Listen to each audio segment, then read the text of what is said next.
Greetings! The buyers agree with their home inspection and repairs. Now it is time to concentrate on the preliminary title report that will show all liens or outstanding debts against the property.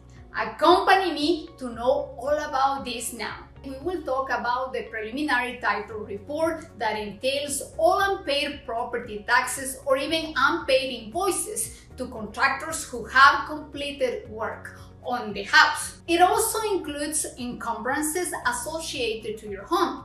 The preliminary title report should be clear of any lien in order to issue a title policy, which is typically paid by the seller.